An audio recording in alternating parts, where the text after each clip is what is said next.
গান গান হয় না আপনাকে এদিক? আগে হচ্ছিল, এখন কি আর হয়? তাও মাঝে মধ্যে হয়।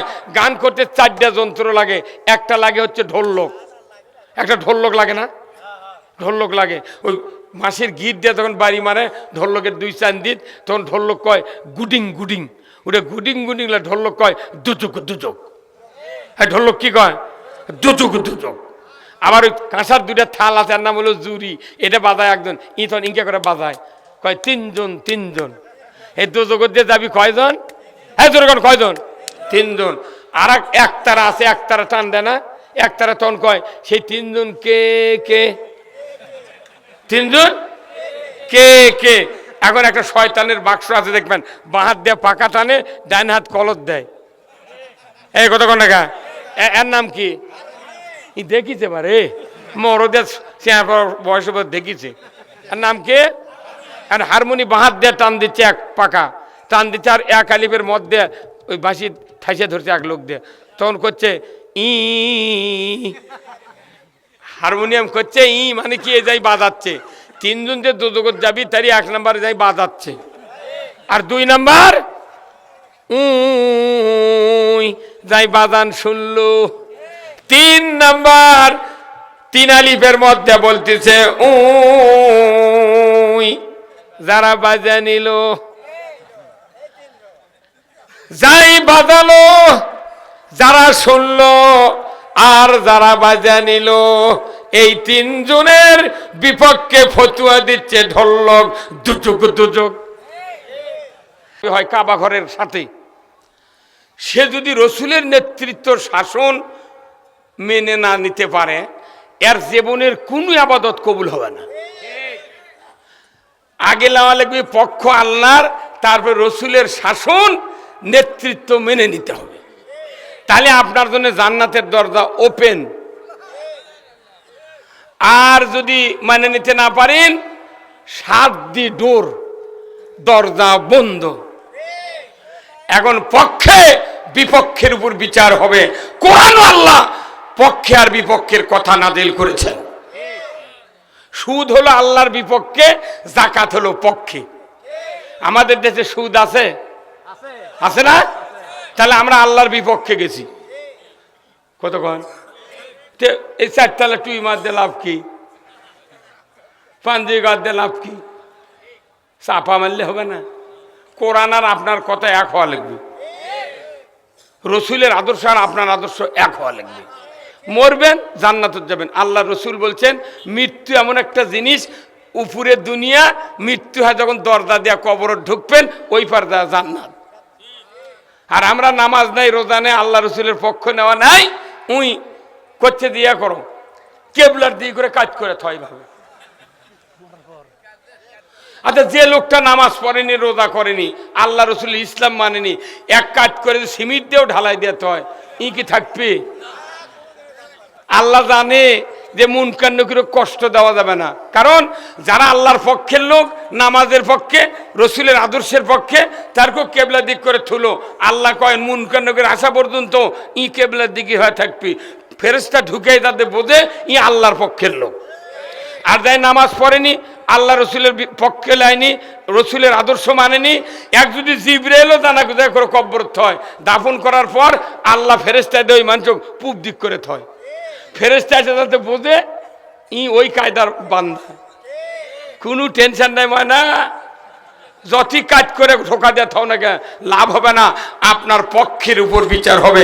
সেই রসুলের প্রতি সবাই পড়ি সাল্লাল্লাহু। আচ্ছা, রসুল ছিলেন সফল স্বামী, আমরা কি সফল স্বামী হচ্ছি? এদেশের 72 বছরের বুড়ারও মোহরানা বাকি আছে, আর এদেশের যত মুন্সি আছে এরা মিথ্যা কথা করে বিয়ে পড়ায়, বলি চৌমুখের ছেলে অমুক, এত টাকা দেন মর, এত নগদ, এত বাকি চাহিদা মাত্র দিতে বাধ্য থাকিবে, এই অঙ্গীকারে তোমাকে শাদী করতে এসেছে, তুমি তাহাকে স্বামিত্বে কবুল করো। উকিল কি চাপ দেয়? করো। কি ডাক্তার? তাহলে ওই মেয়ে কি বোঝেনি? একটা মূর্খ মানুষ হলে তো নগদ বাকি বোঝে, কে ভাই বোঝে না? তা উই দেখলো 3 লাখ টাকা মোহরানা, 30,000 নগদ, 2,70,000 বাকি। তুই পাগলি খেয়েছো কবুল করলু, তোর তো কোয়া লাগবে না আমি বাকি কবুল করব না। তাহলে ওই বরের পালসার মিস আর দুপুরে ভাতও মিস। হ্যাঁ কথা কর। এই খরপার এই এলাকার কৃষক ইউনিয়নে যদি 10টা বিয়ের মেয়ে যদি সব বড় কি বলে যে না আমি নগদ ছাড়া বাকি কবুল বলবো না, 11 নম্বর বর যায় এসপি, তাই বাপক কবি আব্বা 2 শতক জায়গা বেচে আগে পকেটের টাকা দে, টাকা নগদ লিয়ে যা বিয়ে কর্ম, তাছাড়া অপমান হওয়া যাবে না। আর এই মুন্সিরা করছে কি, টাকার লোভে বর জগৎ যাক মিয়া জগৎ যাক, উই খালি বিয়ে পড়ানোর টাকা লিয়া উই চলে গেছে, মৃত্যু পর্যন্ত শোধ করেনি। বিয়ের ফরজ হলো 2টা, একটা হলো 1 নম্বরই মোহরানা শোধ, 2 নম্বর হলো ইজাব কবুল। এই 2 ফরজের মধ্যে খালি কবুল আলহামদুলিল্লাহ চালু আছে, আর একটা মোহরানা চালু নাই। মিয়ার বাপ আবার চালাক, যদি 3 লাখ টাকা মোহরানা না বান্ধে গ্রামের মানুষ কবি, তাহলে তার জামাই গরিব মানুষ। তে বাংলাদেশে এটা মোহরানা লয়, এটা হলো সিকিউরিটি। ও বেশি টাকা বান্ধে কাবু করে আঁকিচ্ছে, যদি ছাড়িয়ে দিস ওই টাকা ফেরত দিয়ে ছেড়ে দেবো। তাহলে যে মেয়েটা কবুল বললো বাকি থুয়ে, আর কি বিবেক নাই? ওর বাপের কি বিবেক নাই ওই মেয়েটার? আচ্ছা ওই মেয়ের বাপ বাকি বিটিক বিয়ে দিচ্ছে, কোনো আপত্তি করে না। আচ্ছা এই মেয়ের বাপ যে কুরবানি হাটত ওই কৃষকের হাটে একটা গরু লিয়ে 1.5 লাখ টাকা দাম করছে, গরুওয়ালা বলতেছে ভাই 50 টাকা তোমাকে 50,000 দেবো, যখন তোমার টাকা লাগবে তখন 1 লাখ টাকা আমার বাড়ির থেকে আনো। ওই মেয়ের বাবা গরু বাকি দিবে, একটা খাসি বাকি দিবে, একটা ভেড়া। তুই গরু ভেড়া খাসি বাকি দিলু না? তুই আমার একটা মেয়ে মানুষ, জান্নাতি নিয়ামত একটা যুবতী মহিলা, মানুষের জীবন যৌবন দাম্পত্য জীবন সংসার সন্তান দান সকল কিছু দিয়ে এমনভাবে একটা পরিবেশ আল্লাহ সৃষ্টি করেন যে জীবনের চেয়ে স্ত্রীকে মানুষ বেশি ভালোবাসে। এমন একটা স্ত্রী জান্নাতি নিয়ামত। তুই গরু বাকি দিলু না, তুই ভেড়া বাকি দিলু না, খাসি বাকি দিলু না, তুই আমার একটা 18 বছরের কলিজার টুকরে সন্তান তুই বাকি দিলু কেরা? তাহলে বড় বাটপারে মেয়ের বাপ না। ও আজ এই পরিবারের থেকে শুরু হওয়া লাগবি। আর এই মোহরানা যে ফরজ, সৌদি সরকার মোহরানা ফরজ করছে আইনের মাধ্যমে, যদি মোহরানা পরিশোধ করার টাকা যতদিন তুমি গোছাতে না পারবে তোমার বিয়ে নেই। আর এটি বাংলাদেশে মোহরানা লাগে না, বাকি হালটি গরুর লাগান লিয়ে আসে, ইচ্ছা হলে ছেড়ে দিবি, ইচ্ছা হলে ভাত দিবি, কারণ এটা তো কেনা লাগেনি। কথা কয় না রে। একটা স্ত্রীর টাকা যদি 3 লাখ টাকা দেয়নি, তাহলে ওই আমার কেনা সম্পদ। মোহরানা দেওয়া লাগলো। তুমি আলুর বস্তা যখন কোল্ড স্টোরে থাও, 30 বস্তা আলু থুবে, তুমি আগে 2 মাস আগে বস্তার টিকিট করে টাকা দিয়ে তুমি বস্তা নিয়ে আসো। আর তোমার স্ত্রী মোহরানা তুমি পরিশোধ করলে না, ওটাও আলুর কোল্ড স্টোর, আর তোমার স্ত্রীর পেট হলো সন্তানের কোল্ড স্টোর। 1 বস্তা আলু যদি 3 মাসে 330 টাকা ভাড়া হয়, 350 টাকা ভাড়া হয়, তোমার একটা সন্তান 10 মাস পালে পেটত, আবার আর একটা সন্তান হলো, আবার আর একটা হলো, 6টা সন্তান হলো। 6টা সন্তানের কি 350 করে ভাড়া হবে? উনি 2.5 বছর দুধ দিছে, তোর বাড়ির মোট কাম করে শোলটা নিচে 10 মাস পেটত করে, তাহলে কোল্ড স্টোরের ভাড়া দিলে হবি তোর? ওই দিন আল্লাহ মোহরানা পরিশোধ করছে, তোর টাকা নাও কি দে, তেঙ্গে দরদ হবি। এই বাকি আনাতে তালাক বাড়িছে বাংলাদেশত। কথায় কথায় তালাক, তা বোক তালাক দিলে হয়, ওর বাপ মাও তালাক দেয়। কে ভাই বেজার হচ্ছেন? আমি কোন এগুলো আপনাকে ব্রেনত যেগুলো বুদ্ধি সেভ করা আছে এগুলো ডিলিট করে দিচ্ছি, তাছাড়া আমারটা ঢুকপি গুনটি। কতক্ষণ? এরপরে আসেন, আমার রসুল ছিলেন শ্রেষ্ঠ বাবা, যেরকম সুবহানাল্লাহ। কি বাবা ছিলেন? শ্রেষ্ঠ বাবা। ওর মতো বাবা কি আমরা হতে পেরেছি? কি বাবা! আহারে আয়েশা সিদ্দিকা, হযরত খাদিজা রাদিয়াল্লাহু তাআলা আনহার পেটের সন্তান হলো হযরত ফাতেমা রাদিয়াল্লাহু তাআলা আনহা। উনি একদিন মেয়ের বাড়িতে বেড়াতে গেছেন, যা বলছেন দেখেন যে ফাতেমা রাদিয়াল্লাহু তাআলা আনহার মন খারাপ। তিনি কে? হযরত ফাতেমা রাদিয়াল্লাহু তাআলা আনহা, তার পরিচয় আপনারা জানেন। উনি কে? জান্নাতের সর্দার, নারী জাতির জান্নাতের সর্দার, আপনার লয়। সাইয়্যিদাতুন নিসা, নারীদের বেহেশতি সর্দারিনী, জোরে করে আল্লাহু আকবার। ইনি যায় দেখেন মন খারাপ। মা, জামাই কোথায়? কো একটু বাইরে গেছে। মা, তোমার মন খারাপ কে? তো বলছে আব্বা, আপনার জামাইয়ের সাথে আজকে আমার একটু কথা কাটাকাটি হচ্ছে, এই জন্যে তারও মন খারাপ, আমারও মন খারাপ। আল্লাহ নবী বললেন, মা কি ভুল করছো মা, এইমাত্র তুমি মারা যাও, তাহলে আমি রসুল তোমার জানাজা করব না। বাপ কাক কয়, মানে জানাজা করবে না, কারণ তোমার স্বামীর উপর কেন তুমি মন খারাপ করবে? এদের থেকে বুঝিন যে উনি কি আসল বাবা। আর আপনারা আমরা হলে যা উনি কি করছে, আচ্ছা বড় বেটা ফোন দিচ্ছে, আয় তো বা, আর চলের দাঁত খোলমু। তাহলে বিটি সুযোগ পাই আরো কান্দবেল লেগেছে। মাও করছে কেবা, তো ফোন করলো, কোথায় কি হতো, কি কন ওঠে, কোথায় আয় তো তাড়াতাড়ি। পাশে কি পালসার দিছি আর 15 দিছি, কেন আমার মেয়ে আঘাত দিল, এর বাড়ি ঘর সমান করবো। তাই কি আদর্শ বাপ?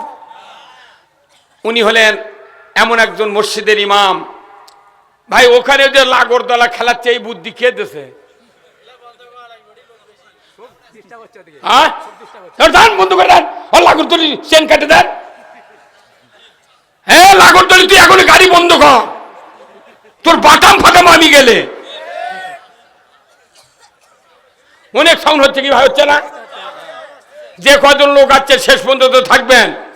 বক্তৃতা আজ যদি কেউ আমার এই যে না শোনে, তার রাত্রে আমার স্বপ্নে দেখা লাগবে আগামীকাল।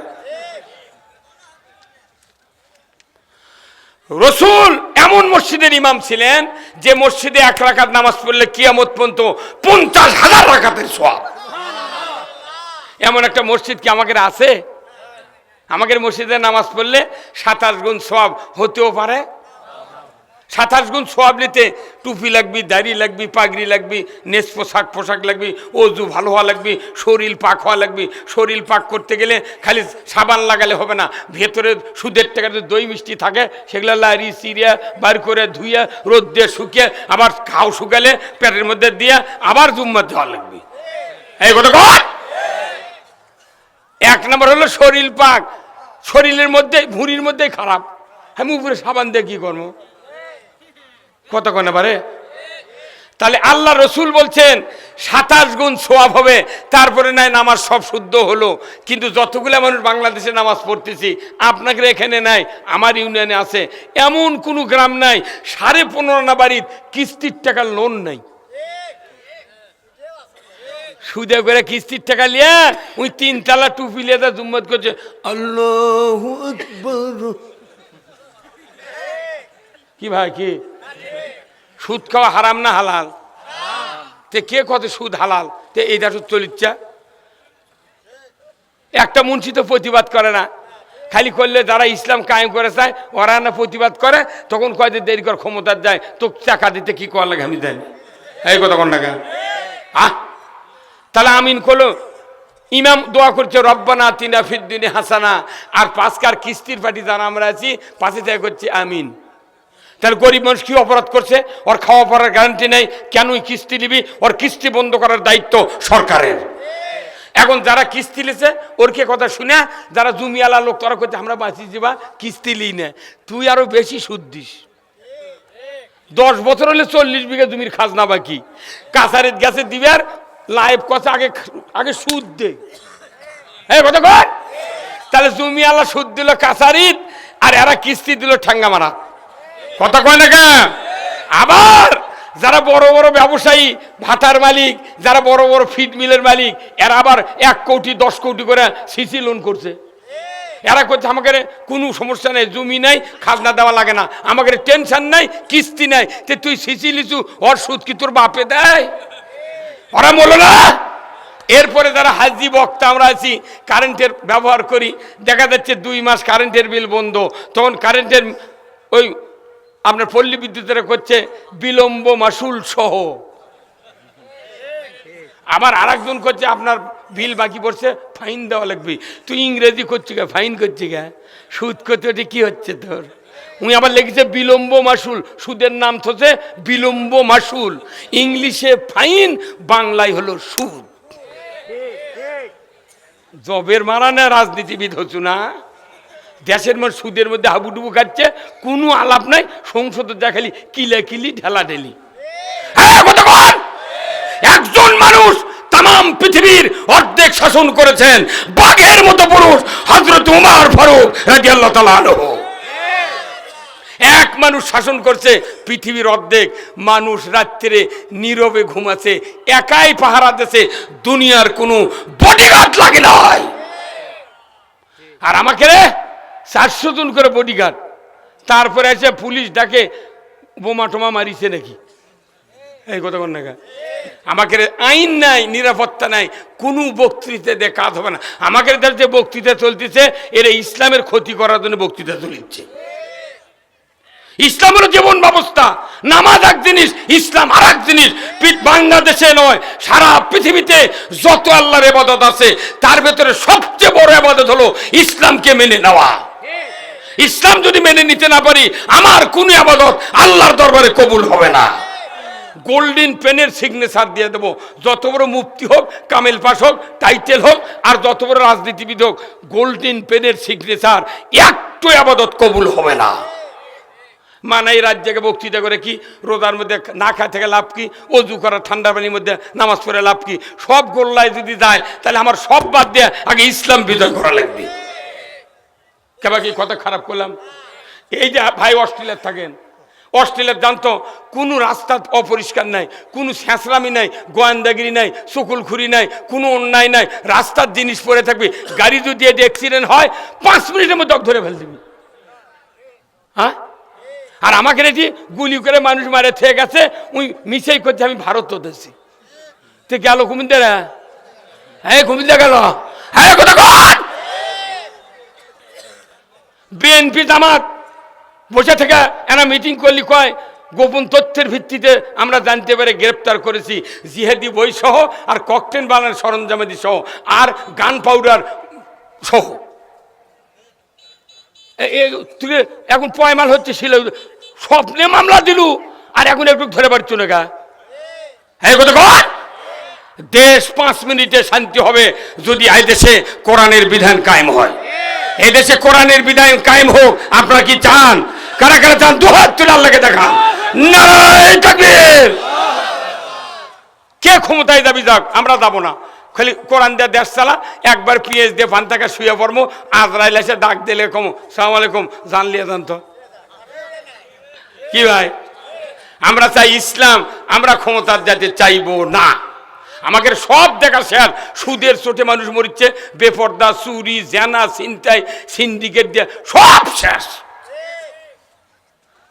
আসুন, যে মসজিদে ইমামতি করেন, নবী করেছেন, ওখানে শুয়ে আছেন রসুল, আয়েশা সিদ্দিকার হুজরাখানায়, আল্লাহু আকবার। ওখান থেকে মসজিদে নববীর মেহরাব হলো 22 ফিট রাস্তা। সুবহানাল্লাহ। কয় ফিট? 22 ফিট। একজন সরকার, একজন প্রেসিডেন্ট, একজন যোদ্ধা, একজন ইমাম, একজন নবী, একজন রসুল হুজরাখানাতে বের হয়েছে মসজিদে নববীতে খুতবা দিতেছেন। আল্লাহ তার এই হেঁটে আসার রাস্তাকে রিয়াজুল জান্নাতে পরিণত করে দিয়েছেন। আর আমাদের দেশে সরকার হেঁটে গেলে কুত্তা শুয়ে থাকে। হ্যাঁ, কি লাভ? এদেশে কি লাভ? একজন ইমামতি করার মতো 54 বছর হলে দেশে সরকার হচ্ছে, 17টা প্রধানমন্ত্রী, 2 জন তত্ত্বাবধায়ক, আর এইবার অন্তর্বর্তীকালীন সরকার হচ্ছে প্রফেসর ইউনুস। মানুষ তো বুড়ো, আর এই দেশ হচ্ছে R15 গাড়ি। একটা বুড়া মানুষকে যদি আমি একটা 5 লাখ টাকার R15 কিনে দিয়ে চাবি ওর মোট ছাড়ে দেখো, ওই চাচা তুমি একটা চালু করে এলে বাড়ির দিয়ে যাওয়ার পরও তোমার গাড়ির টাকা দেওয়া লাগবে না, মোট তোমাকে দিয়ে দেবো। ওই বুড়া মানুষ গাড়ির চড়ে কবি কোনটি সুইচ দিয়ে সেলফ দিয়ে দৌড় মারলে আমি তো মরে যাবো। বাবা তোর হুন্ডা চাই না, আমি নামে চলে গেল। তেহার হতে তাই কথা কর না গায়ে অত সদালার দেশ চালান। আওয়ামী লীগ বিএনপির যোগ্যতায় ছিল, কিন্তু অন্য যারা চালাবের চাচ্ছে কেউ তো দেখেনি। ওই দিন কেউ কেউ করছে তোরা পারবু, তুই দিয়ে দেখ পারি কিনা। কথা কর, এই দেশ যদি চলে আল্লাহর কোরআনে, দুনিয়ার কোনো দল অশান্তি পাবে না। কথা ঠিক কিনা? সেই রসুলের আরেকটি গুণ, সেটা কি গুণ? রসুল খালি দোয়া করতেন, আল্লাহ কবুল করতেন। সুবহানাল্লাহ। সরকার দোয়া করলে কারেন্টের মতো কবুল করতেন কে? এই রসুল আবার মক্কা থেকে মদিনায় যেদিন হিজরত করে গেছেন, ইহুদি নাসারা মুশরিক তারপরে কাফের সব কিছু ছিল একই আনসার মহাদের এক জায়গায়। উনি বললেন বাবা আমি তোমাদের কাছে একটা প্রস্তাব দেব। কি প্রস্তাব? আমার আল্লাহ সেই প্রস্তাবের ঘোষণা দিয়েছেন। কি? ওয়াকুর রাব্বি আদখিলনি মুদখালা সিদিকিন ওয়া খুরাজনি মুখরাজা সিদিকিন ওয়া জাআলনি মিন লাদুনকা সুলতানান নাসীরা। আল্লাহ বলছেন তুমি আমার কাছে দোয়া করো যে আল্লাহ যেন আমাকে একটা রাষ্ট্র ক্ষমতা দেয়, কিংবা একটা ইসলামী রাষ্ট্র যেন সাহায্য করে। ধরুন আল্লাহু আকবার। তো ওই জন্যই নবী হিজরত করে মক্কা থেকে মদিনাত গেছে। মক্কার সব লোক ডাকিছে, মুহাজির, আনসার, ইহুদি, নাসারা, মুশরিক, এক জায়গায় ডাক দিয়ে বলছে আমি একটা ঘোষণা দেব, তোমরা কি আমাকে সমর্থন করবে? বলে দেন ঘোষণা। রসুল ঘোষণা দিলেন আমি এই মদিনার ভূখণ্ডকে ইসলামী রাষ্ট্র করতে চাই, তোমাদের মতামত কি? তখন ওনারা ইহুদি নাসারারা প্রথম বলেছে আমরা 270 মাইল দূরে শুনেছি আব্দুল্লাহর বেটা আমানতদার, চরিত্রবান, সত্যবাদী। আমরা আপনার চেহারা দেখে বুঝতে পেরেছি আপনি একজন ভালো লোক। আপনি যদি এই এখানে শান্তি কায়েম করেন আমাদের কোনো বাধা নাই। আল্লাহু আকবার। আনসাররা পাগল হয়ে গেছে, হুজুর দেরি করেন না, তাড়াতাড়ি ঘোষণা দেন। আল্লাহু আকবার। রসুল মদিনায় সেদিন গণভোটের মাধ্যমে প্রেসিডেন্ট হয়েছিলেন। আল্লাহু আকবার। এরপরে উনি বললেন আমি প্রথম একটা আপনাদেরকে অফার দেব। সুবহানাল্লাহ। কি অফার? অফারটা হলো আল্লাহর নবী বললেন হে মদিনার ইহুদি নাসারা, কাফির, মুশরিক, আনসার, মুহাজির, যুবক যুবতী, মহিলা পুরুষ যারা আছেন আপনারা, আমি একটি অফার আপনাদেরকে দিয়ে দেব। অফারটা হলো এই মদিনার ভূখণ্ডে যাদের কাঁধে ঋণ আছে, দেনা আছে, পাওনা আছে, সমস্ত ঋণ আমি রসুল আমার কাঁধে উঠে নিলাম। ঋণ আর কারু লোন শোধ করা লাগবে না, সব আমি নবী দেব। এটা কি চারটিখানি কথা কে ভাই? কি আর আমাকে দেশত সরকার বাইরে থেকে ঋণ করে নিয়ে আসে, পেপারত দেয় জনপ্রতি 4000 বিলিয়ন ডলার। তোরা মরে যা। তাহলে ফ্রিজত বাড়ালো কে, বাক্সরত বাড়ালো কে, চকির তলে কে, চাউলের হারাত কে? না